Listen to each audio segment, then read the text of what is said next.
Salam hörmətli həmkarlar, hər birinizə xoş gördük. Bugün sizlə ənənəvi olaraq həftənin 2-4 şənbə günləri olan canlı yayımıza başlayırıq. Bugün maraqlı mövzularımız var və mən düşünürəm bugünkü canlı yayımızda siz də aktiv olacaqsınız və ilk növbədə mən sizi indi və daha sonra boşlananları canlı yayımı bəyənməyi və təhsil qruplarda paylaşmağı xahiş edəcəm.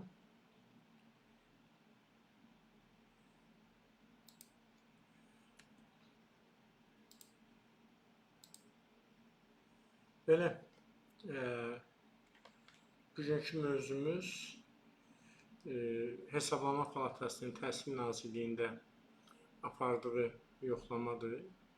Daha sonra bilirsiniz ki, regional təhsil idarələrində böyük inqilabi demək olar ki, rotasiya addımları oldu və bu rotasiya ilə bağlı mən dünən bir Facebook səhifəmdə məqalə ilə çıxış eləmişdim və daha sonra eyni zamanda məktəblərimizdə dedafşina məsələsi, məktəblərimizdə təlim-tərbiyə məsələsi də bir yerdə müzakirə edəcəyik. Odur, sizdən xahişim canlı yayımı bəyənin, paylaşın. Mən də bir neçə qrupda paylaşdıqdan sonra sizinlə birlikdə demək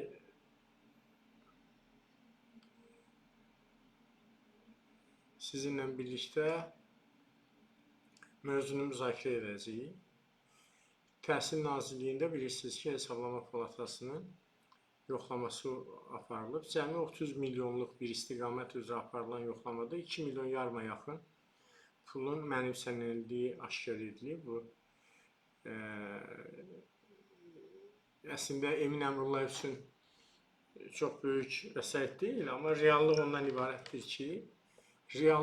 ibarətdir ki, qısa bir müddətdə, yəni cəmi 30 milyonluq bir vəsaitin nə az, nə çox 2 milyon yarımını mənimsəyib. İndi görün, 5 milyardlıq təhsil büdcəsində ümumi, əgər Hesablama Palatası ümumi əgər yoxlayarsa, görün nə qədər böyük demək yeyintilər aşkar ediləcək. Ölkə təhsilində nazir başda olmaqla birbaşa pul yığımları, bilirsiniz ki, 2 gündən qabaq valideynlərdən zorla məktəblərdən yığılan kenguru ilə bağlı olimpiyada artıq başa çatdı və yeganə ölkədə nazirdir ki və təhsil naziridir ki, özü birbaşa bu ödənişlərlə bağlı birbaşa tapşırıq verir və açıq briefingdə də çəkinmədən açıq şəkildə bildirir ki, ödənişli tapşırıqlar biz gedir. Və siz yaxşı bilirsiniz ki, hər bir məktəbə müəyyən planlar vurulmuşdu, hər regionala müəyyən planlar vurulmuşdu. Maraqlı cəhət budur ki, bizdə həmin pulların toplanması nağd şəkildə aparılırdı. Və demək, məktəb direktorları, müəllimlər valideynlərdən, məktəb direktoru müəllimlərdən və demək, daha sonra isə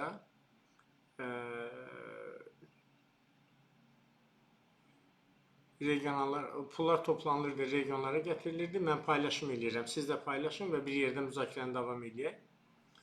Və demək, maraqlı cəhətdə bundan ibarətdir ki, həmin vəsaitlər, həmin pullar təhsilin üstünə verilmiş xüsusi hesablara regional təhsil idarələrində təhvil verildikdən sonra xüsusi hesablara yüklənirdi. Və düşünürəm ki, bu da ümumilikdə açıq şəkildə məktəblərdən pul yığmağa başı qarışan bizim Emin Əmrullayevin ən böyük xidmətləri təhsildə sistemsizlik yaratmaqdır, idarə etmədə ciddi problemlər yaratmaqdır. Məhz buna görə də rotasiya ilə bağlı atılan addımlardır. Yəni, dünənki məqaləni yəqin ki, izlədiniz. Facebook səhifəmdə, profilimdə bununla bağlı konkret təhlil vermişəm. Ümumiyyətlə, beynəlxalq insan resursları sistemində bir kadrın özünü doğrultması üçün 4 il, 5 il vaxt lazımdır. Və bilirsiniz ki, 30 aydır regional təhsil idarələri fəaliyyətə başlayıb. 30 ayda elə region var, 2-3 müdür dəyişib. Və bu da bir daha əsas verir ki, biz demək, bu da əsas verir ki, mən paylaşdım, kim də bacarsa paylaşdım. Düşünürəm ki, qorxmaq lazım deyil. Bizim müəllimlər bəzən biraz çəkinirlər və gəlin birlikdə müzakirə edək. 1. Əvvəla baxaq görək, bu 2,5 milyon oğurluq məsələsi nə məsələdir və hardan qaynaqlanır. Bunu mətbuat yazır və demək, Hesablama Palatası bilirsiniz ki, dövlətin ali audit təşkilatıdır və Hesablama Palatası demək, Təhsil Naziri, Elm və Təhsil Naziri onun tabeliyindəki təsərrüfat hesablı əsaslı tikinti və tədrisat idarəsində aparılmış audit, maliyyə yoxlaması nəticəsində əsassız vəsait istifadəsi hallarını aşkar edib və Hesablama Palatası 2025-ci ilin 1-ci rübünə dair dövlət auditi bülletində bununla bağlı məlumat yayıb. Sənədə əsasən audit 10 tikinti obyektini, cəmi 10 tikinti obyektini əhatə edib maliyyə yoxlaması. Bu obyektlər üzrə ümumilikdə 53,5 milyon manat dəyərində dövlət investisiyasının istifadəsi araşdırılıb. Yoxlama zamanı müəyyən edilib ki, layihələrin texniki iqtisadi əsaslandırmaları olmadan planlaşdırması nəticəsində dövlət vəsaitindən səmərəli istifadə təmin olunmayıb.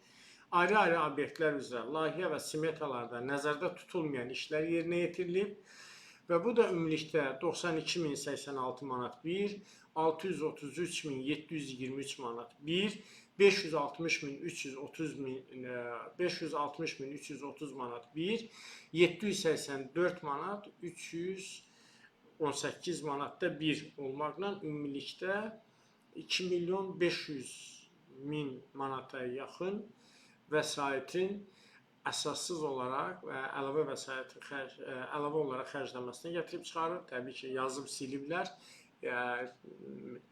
tikintini göstərə bilməyiblər. Bundan əlavə müqavilə vaxtlarda göstərilən işlərin faktiki olaraq ya icra edilmədiyi, ya da həmçinin şişirdildiyi aşkar edilib Hesablama Palatası tərəfindən. Hesablama Palatası dövlətin ali orqanıdır və görün, yəni kiçik bir vəsaitdən, yəni 5 milyardlıq təhsil büdcəsinin kiçik bir vəsaitindən cəmi 2,5 milyonluq bir oğurluq var və 5 tikinti obyekti istifadə verilsə də balans ücretine daxil edilməyib.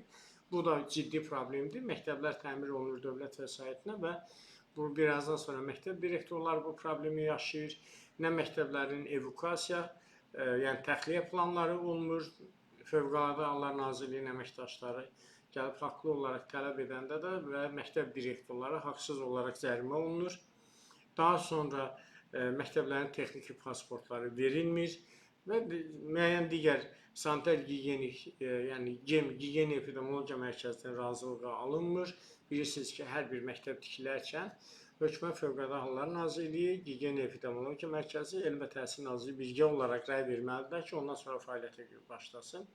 Orada da səbəblər var, çünki bu tikinti zamanı çox ciddi nöqsanlar aşkar edilir və nəticə etibarında həmin nöqsanların fonunda da orada təhsilə icazə verilməyəcəyini görürlər və dövlət əmlakından demək balans ücretinə daxil edilmir. Bu da 30,6 milyon manat dəyərində dövlət əmlakının hesabatlığında şəffaflığa xələl gətirir.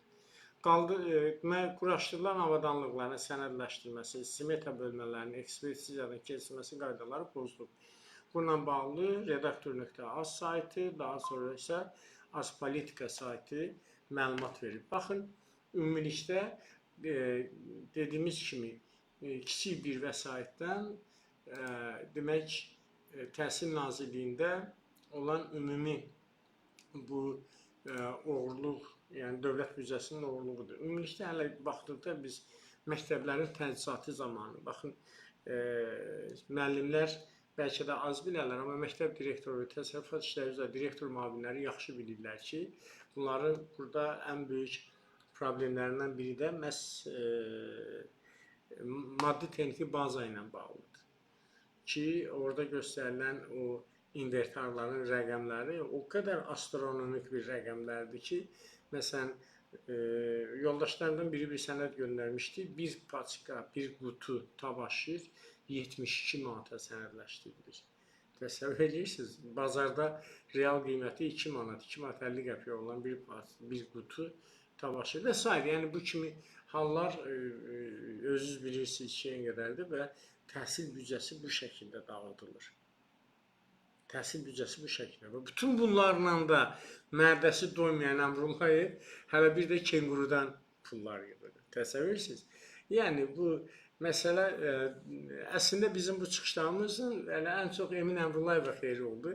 Çünki kenguru bizim çıxışlarımızın hər birinə 5000, 10.000 yoldaşlar baxırlar.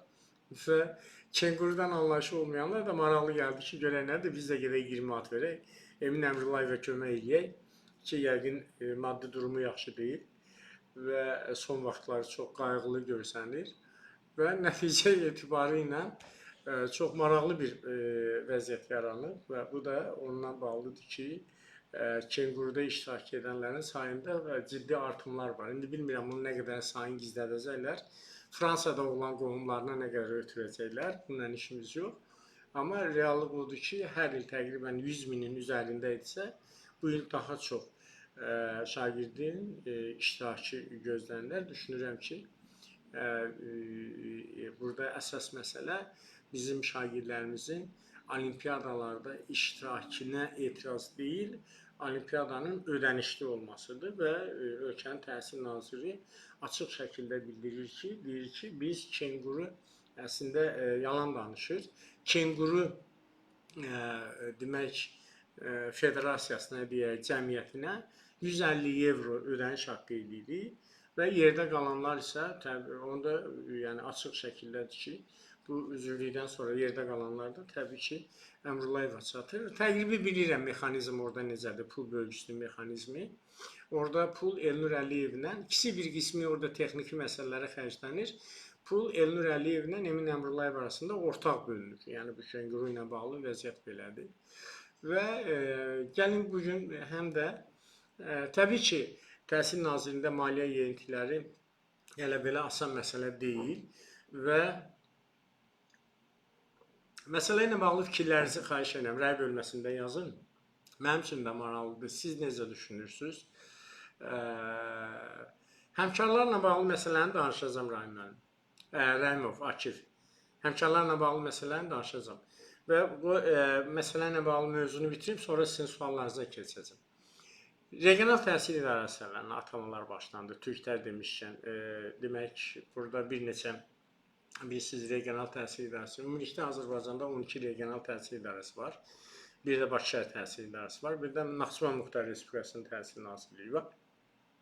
Burada onlar təhsili yerli idarə etmə orqanları adlanırlar. Və təhsili yerli idarə etmə orqanları demək, bilirsiniz ki, 2022-ci ilin yanvarından fəaliyyətə başlamalıydı, amma qısa bir zaman sonra isə demək orada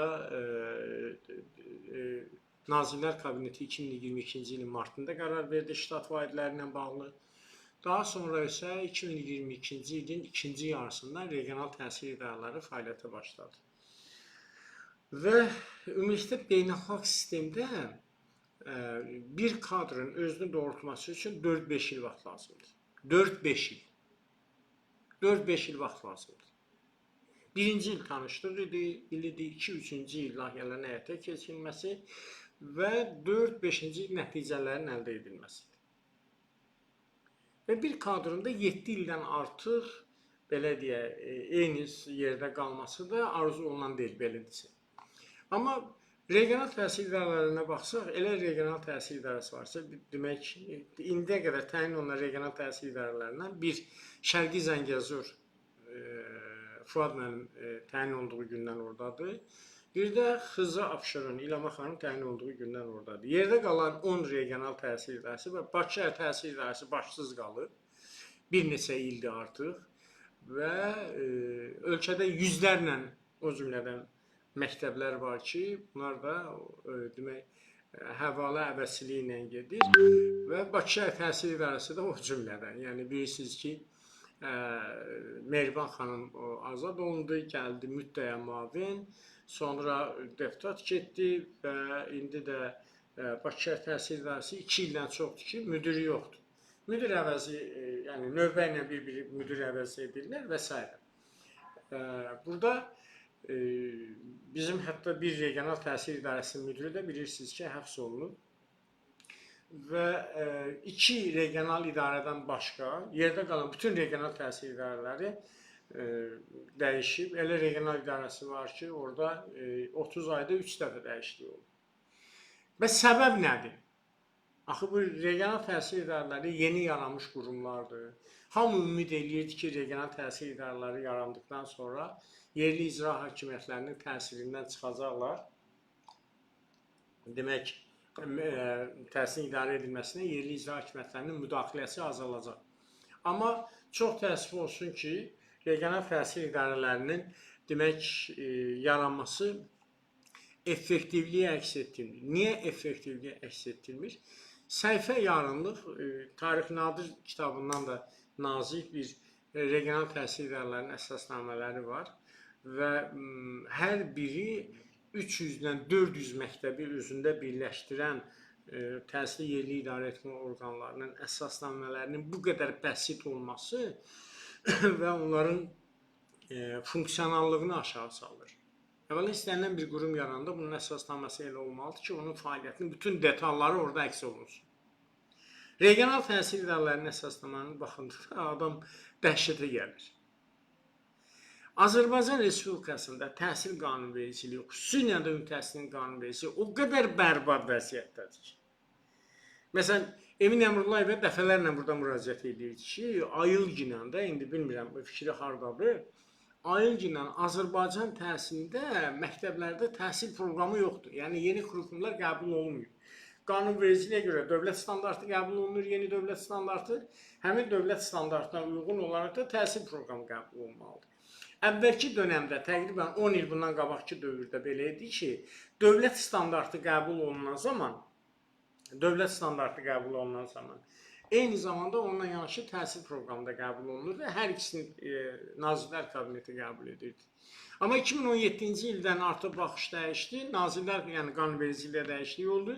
Dövlət standartlarına hər pillə üzrə Nazirlər Kabineti, təhsil proqramlarını isə Elm və Təhsil Nazirliyi qəbul etməli idi.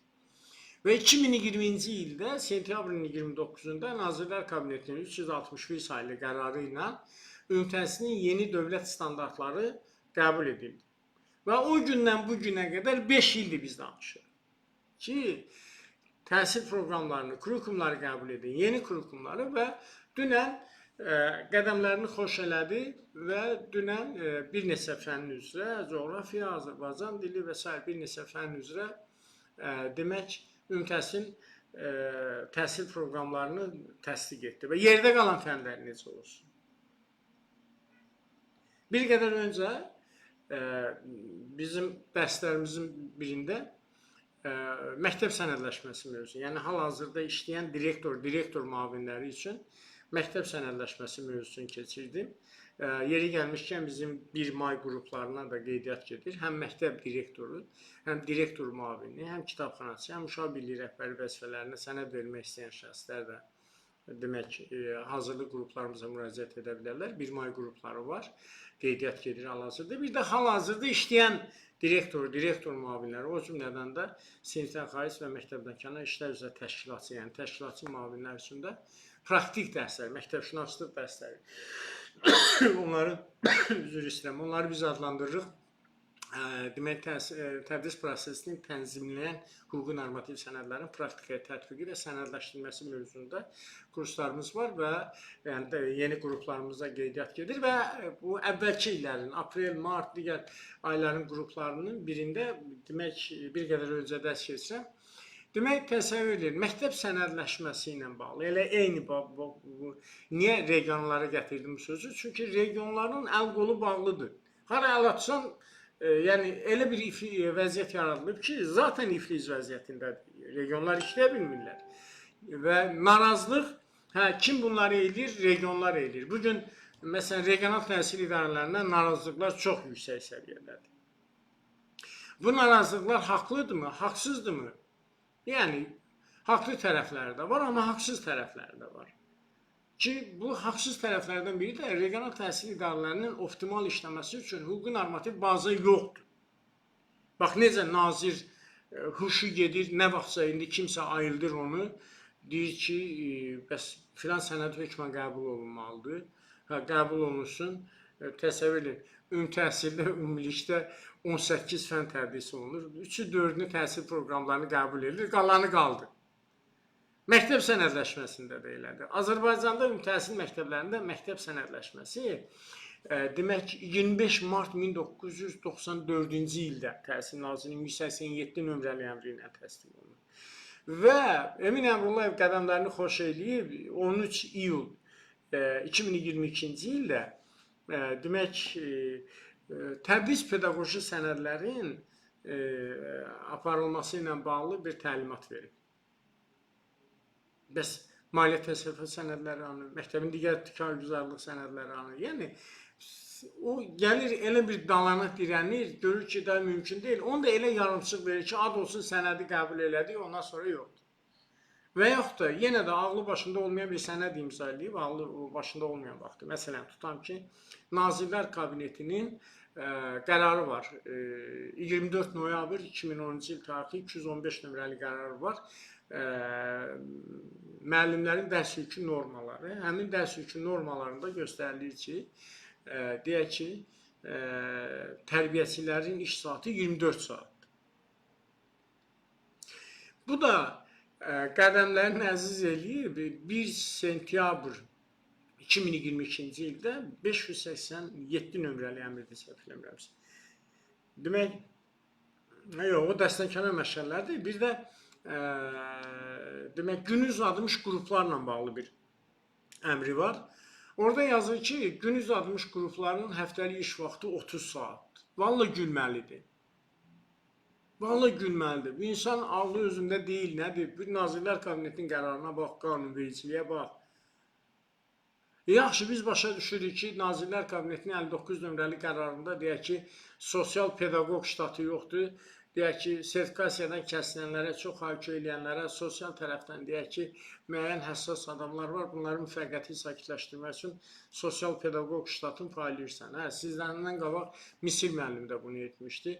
Bu vaxtı prezidentin demək, ümumi təhsil məktəblərində İKT avadanlıqlarına təmin edilməsi ilə bağlı dövlət proqramı vardı 2007-ci ilin dekabrında, 2008-2013-cü illəri əhatə edirdi. O vaxt işləyənlər yaxşı bilir, Kür kompüterləri məktəblərə verilmişdi və orada da İKT üzrə laborant vəzifəsi də bizdə məsələn 59 nömrəli ştatda yoxdur. O vaxt Misir müəllim də bunu eləmişdi. İndi bu da sosial pedaqoq edir ki, bu məsələlər aydın olsun. Amma axı, burada qanunvericiliyin bu şəkildə olması, Nazirlər Kabinetinin qərarlarına, ölkə prezidentinin sərəncamlarına və qəbul edilmiş qanunlara zidd olaraq sənin imzan altında imzan olan hüquqi normativ sənədlərin qəbul edilməsi nə dərəcədə doğrudur?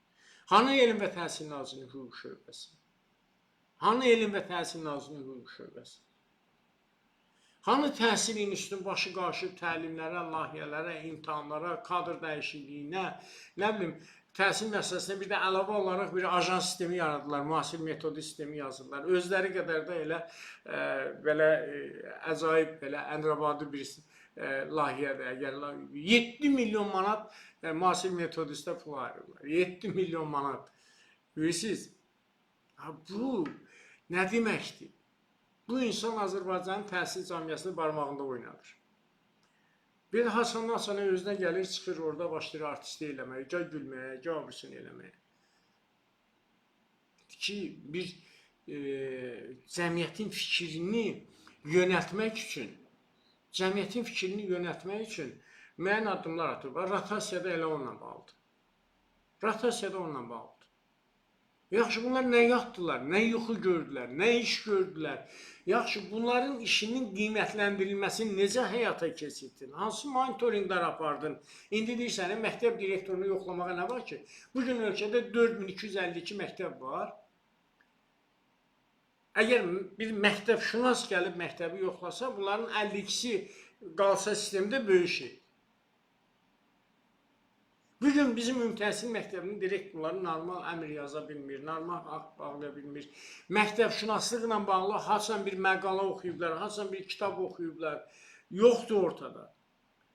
Az çox məktəbşünaslıq üzrə nəzəri hazırlayan bir neçə belə deyə alimlər vardı ki, hansı ki, yarı Rusiyadan tərcümə edirlər, yarısının üzərində işləyirdilər, bir şeylər ortaya qoyurdular təhsil üstə. Onları da bir-bir azad edirsiniz ki, nədə Elnur Əliyevi orada təyin eləyəndə onlar bunt qaldırmışlar, filan eləmişlər.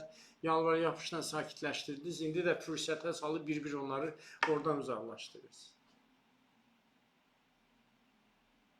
Yəni, bir var, bilirsiniz, hansısa bir işi aparsan uğursuz olmuyor. Bir var, göz görə-görə bu insan Azərbaycan təhsilini dağıtmaqla məşğuldur. Sanki o, bilmirəm, üzr istəyirəm, bəzən yoldaşlar deyir ki, akademik danışmırsan filan. Bu akademik indi məqaları oxuyursunuz, araşdırmaları aparır, filan eləyirik. Məsələn, salın, dünən rotasiya ilə bağlı araşdırmanı bir 6000-nə qədər adam oxuyub filandır. Ya, mən başa düşürəm. Ya, sadəcə bu Sorsun buna qoyduğu bu maya ki yoxdur, bu xərc, bu insan sanki bir missiya götürüb üzərinə. Adama sual verərlər. Bir, sən regional təhsil idarələrindən danışırsansa, sənin regional təhsil idarələrinin dövlət qulluğudur. Müdür müavinləri, region müdür müavinləri dövlət qulluğudur. Sektor müdürləri dövlət qulluğudur. Məsləhətçilər dövlət qulluğudur. İndi məsləhətçilərin kiçik bir hissəsi dövlət qulluğuna gəlib. Yaxşı, bugün Fazil Mustafa da parlamentdə çıxış edib bu məsələni, yəni düzdür, üstü örtülü deyib, yəni açıq şəkildə. Azərbaycanda yeganə dövlət qurumu Elmə Təhsil Nazirliyidir ki, dövlət qanunlarını tanımır, ölkənin ümumiyyətlə idarə etmə strukturunu tanımır və yeganə nazirliyidir ki, ölkədə dövlət qulluğu ilə bağlı vəzifələri şəxsən gizlədir. Niyə? Elnur Əliyev bunu satışa çıxardı. Emin Əmrullayev bunu satışa çıxardı.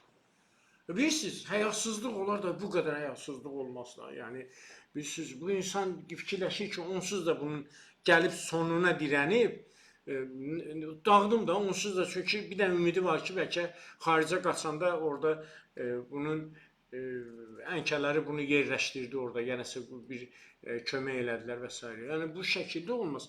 Cəmi ki, yenə deyirəm, 30 aylıq demək, regional təhsil idarələrində, yenə də deyirəm, bir-ikisi orada, gedəndən oradaydı, qalanı yenə deyirəm. Elə əksər regionallar var ki, 2 dəfə, bəziləri 3 dəfə orada müdür dəyişikliyi olur. Yaxşı, sən bunların nəticələrini nəyinə yoxlayırsan? Yoxsa bu oyuncaqdır, bunu dəyişirsən. Və yaxud da sual verirəm, necə ola bilir ki, bəli, müəllim imtahan olunur, direktor imtahan olunur, laborant imtahan olunur, uşaq birliyi imtahan olunur, psixoloq imtahan olunur, çarşa qədər hazırlıq. Sabah bir gün xadimə, qapıçı, ocaqçı, bunlar da imtahan olunacaq. Necə ola bilir ki, regional təhsil idarəsinin bütün əməkdaşları və yaxud da ki, rəhbər vəzifələri, sektor müdürləri dövlət qulluğundan keçmir və Emin Əmrullayev, Elnur Əliyev bunu dədəsinin malı kimi paylayır. Necə ola bilir? Niyə? Hansı hədlə, hansı hüquqla Azərbaycan qanunlarını Emin Əmrullayev ayağının altına alır? Mənə göstərin bir regional təhsil idarəsi müdürü, hər birinə hörmətim var. Hər birinə hörmətim var. Yəni, mənim bu, heç Emin Əmrullayevin şəxsi ilə də işim yoxdur. Sadəcə bu insan mənim dövlətimi içərdən gəmirici kimi gəmirir. Heç nazir olmamışdan qabaq, şöbə müdürü, sektor müdürü olan vaxtı, mən direktor olan vaxtı münasibətdə olur və yaxud. Yəni, Bugün işlətdiyim ifadələr ona görədir ki, bu insan dövlətə xəyanət yolunu tutur. Bu insan kimlərəsə güvənib Azərbaycanın vergi ödəyicilərinin hesabına formalaşan büdcədən təhsilə ayrılan pulu dağıdır, gəmirir, sovurur. Təlimlər adı ilə filan. Müasir metodist 7 milyon manat pul ayırmaq nə deməkdir? Bundan qabaq ayırdığınız təhsil menecerləri nə oldu? Və yaxud da digər layihələr nə oldu? Bu pullar, bu sadə insanların vergiləri hesabına formalaşır. Və çox istərdim ki, Əmrullayev bu sualıma bir cavab versin ki, necə ola bilir ki, Təhsil Nazirliyində bu şərabçılıq zavoduna adamların gətirib sektor müdürü, idarə müdürü qoyursan və yaxud da ki, nə bilim, o dəniz limanından gətirdiyini ümumi təhsil üzrə gətirib, ümumi təhsil siyasəti şöbəsinə müdür qoyub. Nə Sokardakini gətirirsən təlimçi. Bugün ölkədə təlimçilər qruplaşması var və ölkədə təlimçilər qruplaşması var. Bütün vəzifələrə təlimçilər gedir. Yəni bir xüsusi xətt var. Təlimçilər. Bunlar Elnur Əliyev komandası hesab olunur ki, təhsil institutunun kadrlarıdır. Onu sizə demişdim, o Source fondu ilə FETÖ qruplaşması arasındakı olan o problemlərdir. Yaxşı. Necə ola bilir ki, hamı imtahan verir, amma ölkədə birdən ölkə prezidentinin sərəncamı ilə təyin olunan şəxslər işdən azad olunanda və yaxud da işə qəbul olunanda soruşulmur, çünki dövlətin adından təyinat verilir buna. Necə ola bilir ki, Emin Əmrullayevin təyin etdiyi bu şəxslər bir də dövlət qulluğundan keçmirlər? Gəlin bunların bir dövlət qulluğu ilə bağlı bir diaqnostikasını keçir deyələr. Görək bunların dövlət qulluğunda da aparıcı şəxsdir, regional idarə müdürləridir, müdür müavinləridir, sektor müdürləridir. Bunların hansı biri dövlət qulluğunda minimal həddi keçir? Məsələn, Gəncə Daşkəsəndən danışırdıq. Orada bir Emin Əmrullayevin özü xasiyyətində olan, özü ağlında olan biri vardı, Rövşən Kərimov. İndi onu azad ediblər. İndi yəqin ki, Nazirlikdə, agentlikdə böyük bir vəzifə verəcəklər. Çünki hərə öz tayını tapır. Ki, Emin Əmrullayev və Elnur Əliyevin tayında olan şəxsdir. Yəni, inanmıram kənara qoysun. Bildinizdə hansıdır bu Rövşən Kərimov? Cəmaatın qız gəlini divara düzüb, nömrə yazdırıb, konsulagirdə kimi şəkil çəkdirib, məktəb direktorlarına idarəyə göndərdirən. Bunların başı nəyə qarışır? Yəni, doğrudan adamın ürəyi ağrır. Məktəblərdə dedafşi nə baş alıb gedir. Baxın, görün, Gəncə məktəblərində elə nə baş verir. Bakı məktəblərində nə baş verir. Region məktəblərində yuxarı sinif uşaqlarını məktəbə gətirmək mümkün deyil. Gəlir də hadisələr olur. Bakı, Gəncə məktəblərində, Abşeron məktəblərində dedafşi nə hökm sürür. Yuxarı sinif uşaqları kriminal qaydalarla məktəbləri idarə edirlər. Və Emin Əmrullayevin Azərbaycan təhsilində ən böyük xidmətlərindən biri budur. Günahkar axtarmaq lazımdır. Kimi günahkar seçsə, əlbəttə ki, kimi. Region müdürləri. Çünki kadrı nə qədər tez dəyişsən, onun adaptasiyası hələ bir il vaxt çəkir, o birisi olur. Çünki hadisələr də get-gedə qızışır da, Emin Əmrullayev suallara cavab verə bilmir. Ölkənin ümumi təhsil məktəblərində tərbiyə sisteminin qurulması ilə bağlı adam bir addım atmır. Ölkənin təhsil büdcəsini LGBT-ni dəstəkləyən, LGBT-dən olan, feministlərdən olan kadrların maliyyələşməsinə, yəni o QT-lərin maliyyələşməsinə ayırır. İndi mən bilmirəm bunun nə əlaqəsi var onlarla, amma bu şəkildə də olmaz. Məktəblərimizdə tərbiyə sistemi də alır. Bakı, Gəncə qalıb bir yana, Ucqar kənd məktəblərində uşaqlar bir-birini bıçaqlayırlar. Məktəbdə bıçaqlayırlar. Hələ məktəb direktorları ictimailəşməsin deyə, çünki hansı məktəbdə bir hadisə ictimailəşən kimi məktəb direktorunu çağırırlar. Məktəblərdə olmasın hadisələr baş verir, ictimailəşməyən hadisələr baş verir. Nələr baş vermir? Emin Əmrullayev deyir ki, mən Elm və Təhsil Naziriyəm. Bugün o sürət qutusundan çıxan xalasoy deyirlər bizdə, gedən maşına oxşayır təhsil, Elm və Təhsil Nazirliyi, onun struktur bölmələri.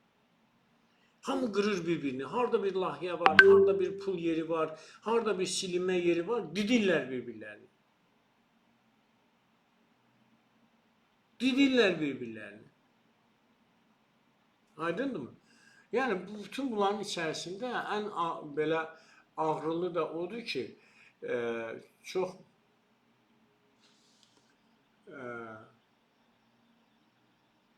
demək, burada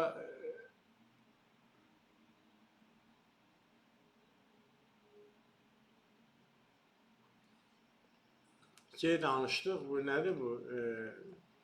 Kərimovla bağlı. Oradan, yəni, bax, beləsinə bir şey. Necə ola bilər Azərbaycan məktəbində bu qədər biabırçılıq olur? Dedavşinə nə deməkdir? Orta məktəbdə dedavşinə nədir? Keçən səfər biz burada canlı yayımların birində danışdıq ki, sevindik ki, ki son zay ilə bağlı ağıllı bir iş görüblər. Hamı məktəbli formasında geçsin, milli musiqilər səslənsin. Dərhal elan elədilər ki, biz belə ağıllı qərar vermək ixtiyarında biz belə söz deməmişik. Az qədər sevinmişdik ki, şükür Allah ki, bunlar heç olmasa oturub, indi bir gün bu pupa, restorana, nə bilim, bara getməyən günləri olsun və bəlkə bir ağıllı həmin getməyə günü ağıllı qərar versinlər. Sonra məlum oldu ki, sonra deyirlər biz eləməmişik. Ya ağılları başlarında olmayıb, ya necəsə. Çünki son vaxtlar onların bütün qərarları bu şəkildədir.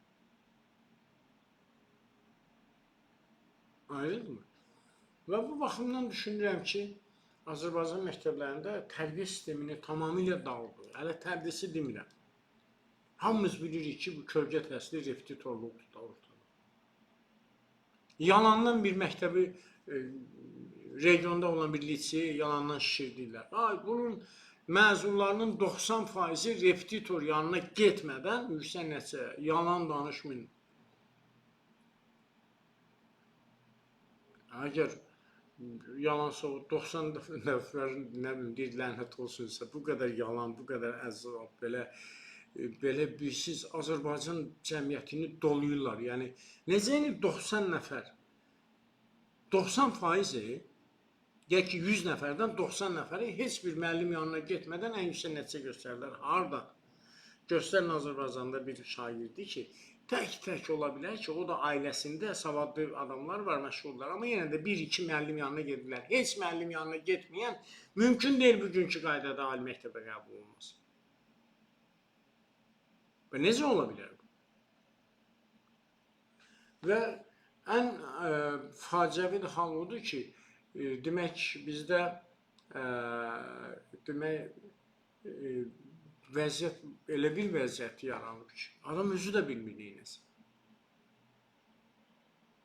Emin Əmrullayev bir müddətdir televiziyalar onu yaxın buraxmırlar, təzə isə Xəzər gedib. Kiçik bir saytlara video müsahidə vermişdi. Deyir ki, məktəblərdə monitorinqlərə başlayacaq. Məktəblərdə monitorinqlərə kim gedir? Kaspi kursundan resepşenləri kütləvi şəkildə gətiriblər Təhsildə Keyfiyyətə Təminat Agentliyinə, Məktəb İnspeksiyasına, Təhsil İnstitutuna. Belə biabırçılıq olar. Adam Kaspidə resepşendir, yəni Azərbaycan gəncidir, amma o ömür billah məktəb təhsil üzü görməyib axı. O kağız buradan gətir, bunu ver, bu qeydiyyatı apar. Gedib məktəbə yoxlamaya deyir ki, sizin sənədlərinizin içərisində valideynlə məktəb arasında müqavilə yoxdur. İndi o Kaspi kursunda orada görüb ki, bütün özəl təhsil müəssisələrində, yəni təhsil qanunun 40-cı maddəsinin 5-ci hissəsinə görə də bütün özəl təhsil müəssisələrində demək ki, münasibətlər valideynlə məktəb arasında bağlanmış müqavilə əsasında həyata keçirilir. Nə deməkdir? Bu sistemdə bu qədər savadlı məktəb direktoru var, bu qədər direktor müavinləri var, illərlə işləyən yoldaşlar var. Siz bunlara bir arada heç olmasa motivasiya olsun deyə, çünki orada pul silmələrdir, bu yoxlamalar özləri də pul silmələrdir. Harada özü kimləri var, yaxşı. Heç olmasa bu kursdan gələn resepsiyonlər bunu deyirlər. Bunların yanına 3-4 nəfər direktor müavini də qoşurlar. Onlar da qorxusundan özləri kimi manqurtları böyrünə qoşurlar. Və öz qorxusundan demirlər ki, ay bala, sən bu kurs deyil. Bu məktəbdir, burada bu sənəd olmur. Amma sistemdə o qədər savadlı yoldaşlar var. Bu inspeksiyaları bunları cəlb edin. Həm təcrübələri artsın, sabah bunları sektor və yaxud da regional idarələrin işlərində işə cəlb edə bilərsiniz. Bu şəkildə olmaz. Yəni, məktəblərin inspeksiyaya çıxdı. Yaxşı, Emin Əmrullayev sənin nazirliyi kimi inspeksiya eləyəcək? Təhsil Nazirliyi kimi pul yuyan aparatı kimi inspeksiya eləyəcək? Təhsil institutu ölkədə yeganə elmi pedaqoji demək institutdur. Elmi tədqiqat müəssisəsidir. Sizin pul yığan, pambıq yığanın birində verdiniz müavin, regionların birinə müavin. Halbuki bütün millət soruşur, 624 nəfər soruşur. Esselər harada qaldı? Esseləri bərbad gününə qoyan adamı göndərdiniz. Missiyasını yerinə yetirdi, göndərdiniz region müdür müavin. Buna bir abırçılıq. Artıq Azərbaycan təhsilində heç kim yəni təyinatlara belə baxırlar ki, belə olmalıdır. Çünki Emin Əmrullayevdir. Bu insan anlaqlı vəziyyətdə qərar qəbul etməyi bacarmır, yoxsa mən başa düşə bilmirəm. Açıq şəkildə Azərbaycan cəmiyyətini, Azərbaycan təhsilini dağıdır, büdcəni də ki, maşallah gəmirir. Necə var? Təlimlər, indi gör nə eləyirlər. Hər təlimçilər yeni komandanı yığmaq üçün, təlimçi bu təlimi bunun yoldaşı keçir, onun bacısı keçir. Yəni, təlimçilər də ailə üzvləri. Yəni, bilirsiniz, belə qəribə bir təmərküzləşmə gedir, qruplaşma gedir təhsildə. Söz yox. Yəni, mən inanmıram, dövlətimiz şükür Allah kifayət qədər qüdrətlidir. Yəqin ki, baxırlar, görün bunların son niyyəti nədir, son məqsədi nədir? Yəqin ki, o dəmir yumruq dəyəcək bunlara. Necə ki, Azərbaycan dövlətinə qarşı düşmən mövqedə duran istər xarici, istər daxili adamların təfəsinə həmişə dəmir yumruq dəyib. Emin Əmrullayev və onun komandasının, yəni, yenə deyirəm, Təhsil Nazirliyində kifayət qədər vicdanlı, vətənpərvər kadrlar və savadlı kadrlar en qədərdir. Və amma bugün, yəni, Təhsil Nazirliyi 2 nəfər şərik işlədir. Bu, Emin Əmrullayevlə Elnur Əliyevdir. Bu, reallıqdır. O dəmir yumruq Emin Əmrullayevin təpəsinə dəyəcək. Mən inanıram buna və uzağa getməyəcək. Allah dövlətimizi qorusun, Allah millətimizi qorusun, Allah təhsil cəmiyyəsini qorusun və düşünürəm ki, Azərbaycan təhsilinin doğrudan da bu yaxınlarda saytlarda bir məqalam getdi. Emin Əmrullayev dövrü Azərbaycan təhsilinin qara dövrüdür. Yəni, Emin Əmrullayev də özü də Azərbaycan təhsilinə bir qara ləkədir. Və bu dövrdə uzun illər hələ bir qara ləkə kimi xatırlanacaq. Sizin bu canlı yayımlara dəstəyiniz, canlı yayımları paylaşın. Bir qədər sonra Tam TV Elşən Qafarov YouTube kanalında da bu video yerləşdiriləcək və həftənin 2-4 şənbə günləri 21:00-da sizdən burada canlı yayımda olacaq. Həftənin 2-4 şənbə günləri, çərşənbə, cümə axşamı, şənbə günləri 21:00. May ayında bizim dedik ki, direktor müavinlərinin, kitabxanaçı və uşaq birliklərinin işə qəbulu ilə bağlı yeni qruplarımız başlayır. Qəbul qruplarımız, hazırlıq qruplarımız. Qoşulmaq istəyənlər 050 672 59 11 nömrəsini əlaqə saxlaya bilərlər. Eyni zamanda hal-hazırda məktəb direktoru, direktor müavini işləyənlər, yeni təyin olunanlar, məktəb işini öyrənmək istəyirsə, məktəb şünaslığı, tədris prosesini tənzimləyən hüquqi normativ sənədləri, onları praktikaya tətbiqi, onların sənədləşdirilməsi ilə bağlı bizim praktik qruplarımız var və onları da qoşula bilərsiniz və kifayət qədər 50% endirimdir bütün qruplarda və düşünürəm ki, sizə də yararlıdır. Eyni zamanda sənədləşməni də öyrənirik. Məktəb işini də birlikdə öyrənə, müzakirə edirik. Təşəkkür edirəm hər birinizə. Mənim bir qədər sonra dərsim başlayacaq. Yenə elə bu praktik qruplarla və biz 4-cü gün saat 21:00-da sizlə buradan görüşəcəyik. Sizinlə isə sabah 23:00-da burada canlı yayımda olacaq. Təşəkkür edirəm hər birinizə. Sonra da dinləyənlər canlı yayımı bəyənin, paylaşın və fikirlərinizi rəy bölməsində yazın. Mən rəy bölməsində oxuduqca cavablarınızı yazacağam. Sağlıqla qalın.